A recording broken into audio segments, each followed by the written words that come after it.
ভাইজান, ওলিয়াম মুর্শিদা মানলাম, কিন্তু আপনারা যে পীরের দপ্তরে যান, আপনারা পীর ধরলেন, পীর তো কোরআনের মধ্যে নাই। আপনারা পীরের দরবারে গেলেন, পীর ধরলেন, পীর শব্দটা তো কোরআনের মধ্যে নাই। পীর শব্দ কোরআনের মধ্যে না থাকার কারণে আমাদের সমাজের মধ্যে অনেক ভাই সাহেব বলে পীর বলতে কোনো জিনিস নাই। কথা কোন ঠিক কিনা? পীর শব্দ কোরআনে কেমনে আসবে? পীর হলো ফার্সি শব্দ। বলেন কি শব্দ? আল্লাহর কোরআন হলো আরবি। আপনি নামাজ পড়ে তৃষ্ণায় তো আছি, পানি পান করতে পারি না, অনেকের দুধ শুকিয়ে গেছে, বাচ্চারা দুধ পান করতে পারে না। হুজুর, আল্লাহ তাআলা থেকে একটু জেনে আসবেন এবং আমাদের জন্য একটু বৃষ্টির ব্যবস্থা করবেন। সুবহানাল্লাহ। পয়গম্বর নিজের ব্যক্তিগত কথা শেষ করার পরে বললেন, ইয়া রব্বে কারীম, হরিণী আমাকে জানাইলেন তাদের জন্য বৃষ্টির প্রয়োজন। আল্লাহ, আপনি বৃষ্টির ব্যবস্থা করেন। আল্লাহ বললেন, পয়গম্বর, আকাশের মধ্যে কোনো বৃষ্টির সম্ভাবনা নেই। বৃষ্টি আজও নেই, কালও নেই, আগামী 100 বছরের মধ্যে কোনো বৃষ্টি নেই। আপনি জানা দেন বৃষ্টি হবে না। সুবহানাল্লাহ বলেন। পয়গম্বর কীর্তিপথে প্রতিমধ্যেই দেখা হলো। হরিণী বললেন, হুজুর, কি খবর আমাদের জন্য আনছেন? হরিণী বললেন, হুজুর বললেন, তোমাদের জন্য যে খবর আল্লাহ তাআলা দিয়েছেন, এই খবর শুনে তুমি খুশি হবে না। আল্লাহ তাআলা বলেছেন বৃষ্টির কোনো ব্যবস্থা নাই, 100 বছরের মধ্যে বৃষ্টি হবে না। এই কথা শোনা মাত্রই হরিণী আলহামদুলিল্লাহি রাব্বিল আলামিন বলে মহান আল্লাহ তাআলার শুকরিয়া আদায় করলেন। সুবহানাল্লাহ। সঙ্গে সঙ্গে আকাশ থেকে মিঠা পানি বর্ষিত হতে লাগলো। বৃষ্টি অঝরময় বৃষ্টি নামতে শুরু হয়ে গেল। পয়গম্বর বললেন, আল্লাহ, আপনি বললেন বৃষ্টির কোনো সম্ভাবনাই নেই, অথচ বৃষ্টি নামতে শুরু হলো। আল্লাহ, এটা কি হলো? আল্লাহ বলেন, মুসারে, আমি বৃষ্টির সম্ভাবনা দেখতেছিলাম না, কিন্তু হরিণী বৃষ্টি হবে না শোনার পরেও আলহামদুলিল্লাহ বলেছে। আমি আল্লাহ সহ্য করতে পারি নাই।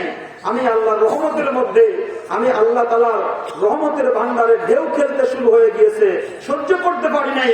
আমি আল্লাহ তাআলা 100 বছর পরে যে বৃষ্টি হবে ওটাকে টেনে আমি এই মুহূর্তে বৃষ্টির ব্যবস্থা করে দিই। তাহলে শুকরিয়া আদায় করলে লাভ না লস? সেই মহান মুনিবের শুকরিয়া জ্ঞাপন করে প্রিয় নবী রাসূল পাক সাল্লাল্লাহু আলাইহি ওয়াসাল্লামের শানে কয়েক মর্তবা দুরূদ এবং সালাম আমরা প্রেরণ করতে পেরেছি। লক্ষ কোটি দুরূদ ও সালাম প্রেরণ করছি সোনার মদিনায়।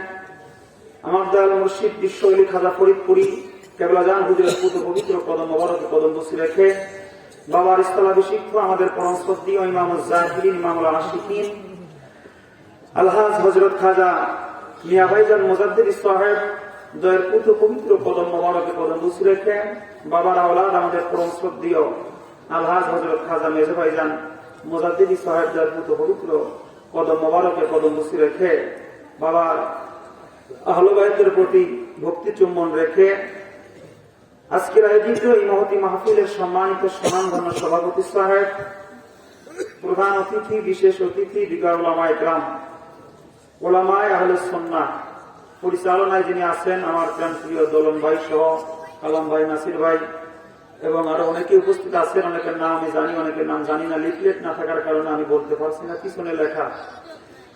সম্মানিত অতিথিবৃন্দ, উলামায়ে কেরাম, সকলের প্রতি আন্তরিক সালাম এবং মোবারকবাদ। আসসালামু আলাইকুম ওয়া রাহমাতুল্লাহি আযজা ওয়া জাল্লা ওয়া বারাকাতুহু। ওয়া আলাইকুম আসসালাম ওয়া রাহমাতুল্লাহি ওয়া বারাকাতুহু। আজকের মাহফিলে আসতে পেরে আমরা খুশি না বেজার? খুশি। যেহেতু খুশি আছেন, বেশি সময় কষ্ট দিব না, অতি অল্প সময়ের মধ্যেই আমার আলোচনার ইতি টানবো ইনশাআল্লাহ। যেহেতু 10:30 পার হয়ে গেছে আর বর্তমান সময়ে 10:30 মানে অনেক রাত, ঠিক কি না? এজন্য 11টার পরে মানুষ ওয়াজ শুনে না। তা যাই হোক, অত্যন্ত সুন্দর আয়োজন। আপনারা জ্ঞান গর্ব আলোচনা শুনেছেন ওলামায়ে কেরামদের জবান থেকে। আমি গুনাহগার, আপনাদের সামনে কিছু কথা বলার এদা রাখি। মহান আল্লাহ তাআলা যেন কুরআন সুন্নাহের আলোকে দলিল ভিত্তিক কিছু কথা, শরীয়ত, তরিকত, হাকিকত, মারফতের আলোকে, কোরআন হাদিস, ইজমা, কিয়াসের আলোকে আলোচনা করার তৌফিক দান করেন। সকলে কোন আমিন। সম্মানিত ভাইরা, আমরা এক একজন এক এক পীরের দপ্তরে যাই, এক একজন এক এক পীরের মুরিদ হই। অনেকে যায়, অনেকেই যায় না। যারা যান নাই, আমি আপনাদেরকে ধাক্কা দিয়েও বলছি না, আবার যারা বিরোধিতা করেন তাদের দুশ্মনী করেও বলছি না, প্রত্যেকের জ্ঞাতার্থে বলছি। আপনারা যারা আল্লাহর ওলির সহবতে যান, আপনারা যে সঠিক পথের মধ্যে আছেন, এর মধ্যে কোনো সন্দেহ আছে না। বরঞ্চ যারা আউলিয়া ইকরামের সহবতে যাইতে পারে না, আউলিয়া ইকরামের নিসবত যাদের ভাগ্যে নসিব হয় নাই, এদের মতো কপাল পুরা এই জমিনে আর নাই। কথা ঠিক কিনা? বলবেন দলিল কি? সূরাতুল কাহাফের 17 নম্বর আয়াতে কারিমার পরিভাষায় মহান আল্লাহ তাআলা এই কথা স্পষ্ট জানিয়ে দিয়েছেন। সুবহানাল্লাহ বলেন। আল্লাহু আকবার ওয়ালিল্লাহিল হামদু বিসমিল্লাহির রাহমানির রাহিম। আল্লাহু আকবার।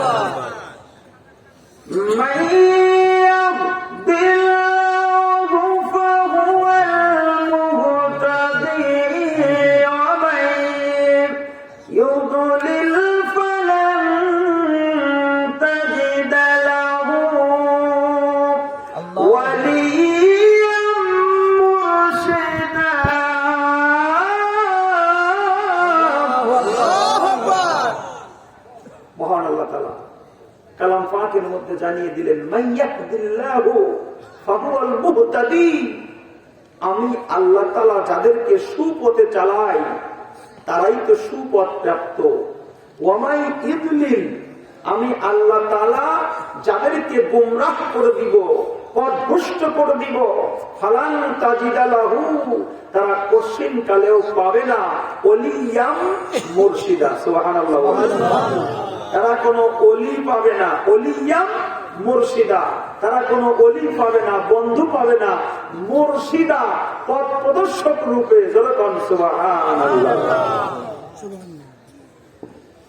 অনেকেই বলবেন ভাইজান ওলিয়াম মুর্শিদা মানলাম, কিন্তু আপনারা যে পীরের দপ্তরে যান, আপনারা পীর ধরলেন, পীর তো কোরআনের মধ্যে নাই। আপনারা পীরের দরবারে গেলেন, পীর ধরলেন, পীর শব্দটা তো কোরআনের মধ্যে নাই। পীর শব্দ কোরআনের মধ্যে না থাকার কারণে আমাদের সমাজের মধ্যে অনেক ভাই সাহেব বলে পীর বলতে কোনো জিনিস নাই। কথা কোন ঠিক কিনা? পীর শব্দ কোরআনে কেমনে আসবে? পীর হলো ফার্সি শব্দ। বলেন কি শব্দ? আল্লাহর কোরআন হলো আরবি। আপনি নামাজ পড়েন, আমরা নামাজ পড়ি, নামাজের ব্যাপারে আল্লাহ তাআলার কোরআনুল কারীমের শব্দ হলো সালাত। আপনি আমি রোজা রাখি, রোজার ব্যাপারে আল্লাহ তাআলা কোরআনুল কারীমের পরিভাষায় শব্দ উল্লেখ করেছেন হলো সিয়াম। রোজার ব্যাপারে, নামাজের ব্যাপারে সালাত এবং সিয়াম উল্লেখ করলেন। রোজা এবং নামাজ শব্দটা কোরআনের মধ্যে নাই। তদ্রূপ ভাবে আপনি যদি কোরআনুল কারীমের মধ্যে পীর খুঁজতে যান, পীর শব্দটা পাবেন না। পীরের পরিপূরক, পীরের পরিবর্তে আল্লাহ তাআলা যে শব্দটা ব্যবহার করলেন, এই শব্দটার নাম হলো মুর্শিদ। জোরে কোন আল্লাহু আকবার।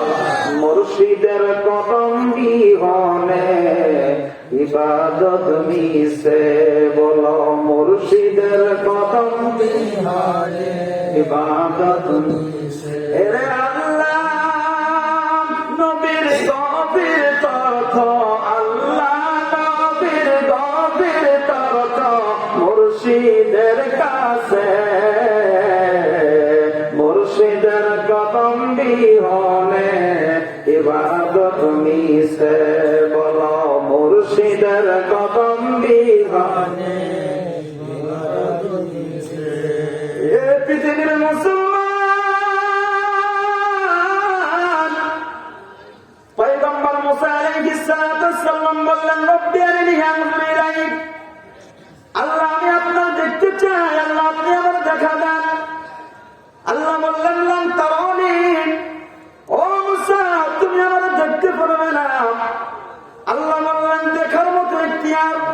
দেখার মতো চোখ তোমার কোনো পর্যন্ত হয় নাই। পয়গম্বর কয় আল্লাহ ও রব্বুল আলামিন, এই জমিনে আপনাকে আমি আপনার পয়গম্বর, উলুল আজম পয়গম্বর, আমি যদি না দেখতে পারি কে এই জমিনে আপনাকে দেখবে?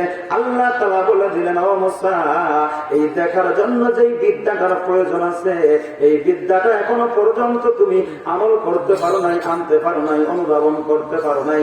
এই বিদ্যাটা যদি শিখতে হয়, এই বিদ্যাটা হলো ইলমে লাদুন্নির বিদ্যা, ইলমে বাতিনির বিদ্যা। এই বিদ্যাটা তুমি যদি শিখতে চাও, এই বিদ্যা শিখার জন্য এমন একজন কামেল মুকাম্মেল আল্লাহর ওলির কদমে যাইতে হবে, যিনি ছিলেন পয়গম্বর নয়, আল্লাহর ওলি হযরত খিদির আলাইহিস সালাম। আল্লাহ বলে, ও মুসা, এই জ্ঞান যদি অর্জন করতে হয়, এই জ্ঞান যদি তুমি আরোহণ করতে চাও, তাহলে আমার বন্ধু খিদির আলাইহিস সালামের কাছে গিয়ে জানা দাও, তার কাছ থেকে এই ইলমে লাদুন্নির বিদ্যাটা তুমি অর্জন করবে, তখন আমি আল্লাহ তাআলাকে তুমি দেখতে পারবে। যখন আল্লাহু আকবার। ইলমে বাতেন নাই জানো,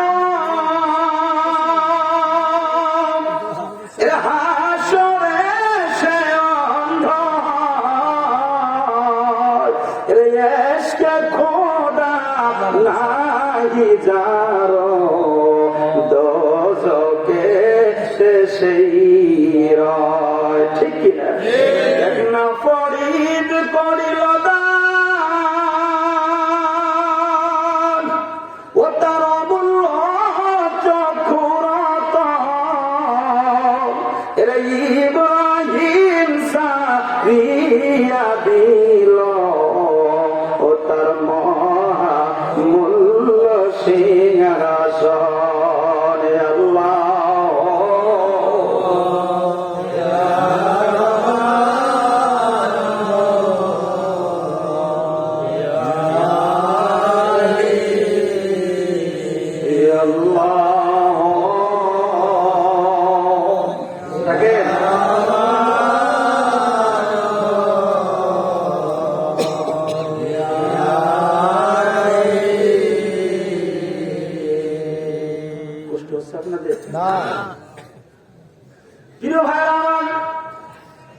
এই জ্ঞান এমন একটি জ্ঞান, যে জ্ঞানটা অর্জন না করতে পারলেন, যে জ্ঞানটা আরোহণ করতে না পারলেন, জাগতিক জ্ঞানের কোন মূল্য নাই। আল্লামা জালালউদ্দিন রুমি, ইনার প্রিয় মুর্শিদ ছিলেন শামসুদ্দিন। জালালউদ্দিন রুমি বললেন, দুনিয়ার মানুষ শুনে রাখো, আমি এত বড় জ্ঞানী, এত বড় শিক্ষিত, তৎকালীন সময়ের সবচাইতে বড় শিক্ষিত ছিলেন জালালউদ্দিন রুমি, সবচাইতে বড় মাওলানা ছিলেন তিনি। তিনি বললেন, আমি যতক্ষণ পর্যন্ত না আমার পীর মুর্শিদের থেকে এই বাতিনি বিদ্যা অর্জন করতে না পেরেছি, ততক্ষণ পর্যন্ত আমার এই জ্ঞানের পরিপূর্ণতা আমি লাভ করতে পারি নাই। সুবহানাল্লাহ। এই কলব জাগ্রত করতে হবে। বললেন, এই কলব জাগ্রত করলে কি হয়? এই কলবের মধ্যে আমার আল্লাহ তাআলাকে বসায়া এই কলবকে জাগ্রত করে দুনিয়ার থেকে যেতে হবে। এজন্য আল্লাহর ওলি, বিশ্ব ওলি খাজা ফরিদপুরি বললেন, বাবা, জাগ্রত কোরআন যার মনে না সেই জন, দৌহিক মরণ তার নহের মরণ, শত শত মুর্দাদের মাটির উপরে তাহার চাইতে অধিক ভালো যদিও কবরে। ঠিক কিনা? আমার ভাইরা, এই কলবকে জাগ্রত করার জন্য আমার পীর বিশ্ব ওলি খাজা ফরিদপুরি এই শাহাদাত আঙ্গুল মোবারক দিয়ে এই কলবকে জাগ্রত করার জন্য সবক দিয়েছিলেন। আল্লাহ বলেন, রব্বানা লা তুযিগ কুলুবানা বাদা ইয হাদাইতা ওয়া হাব লানা মিন লাদুনকা রাহমাতান ইন্নাকা আনতাল ওয়াহ্হাব।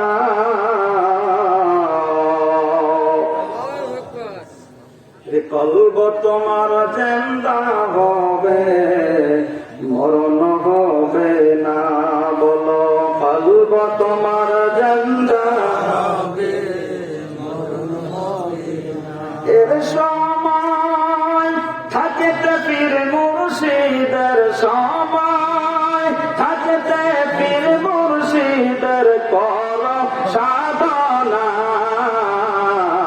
পর্ব তোমার জিন্দা হবে মরণ হবে না বলো পর্ব তোমার জিন্দা হবে আমার এই কলবকে জাগ্রত করার জন্য আমার কিবলা জান হুজুর সারাটা জীবন আমাদেরকে সবক দিয়েছেন। কারণ এই কলবের মধ্যে প্রিয় নবীজি বলেছেন আর শয়তান জাসিমুন আলা কলবি বানি আদম, শয়তান বানি আদমের কলবের মধ্যে বসে বসে শয়তান ধোঁকা দেয়। আবার আল্লাহ তাআলা বলেন আমার নবীজি নবীজি আমার ডাক দিয়া কয় ও দুনিয়ার মানুষ শোনো কুলুবুল মুমিনিনা রাসূলুল্লাহ, এই মুমিন বান্দার কলবের মধ্যে আমার আল্লাহ তাআলার হৃদয় সিংহাসন জড়ান। আল্লাহু আকবার। নবীজি বললেন কলবের মধ্যে শয়তান বসে বসে ধোঁকা দেয়। আমার কিবলা জান হুজুর বললেন বাবা এই কলব হলো দেহরাজ্যের রাজধানী, এই কলব হলো দেহরাজ্যের রাজধানী, বাংলাদেশের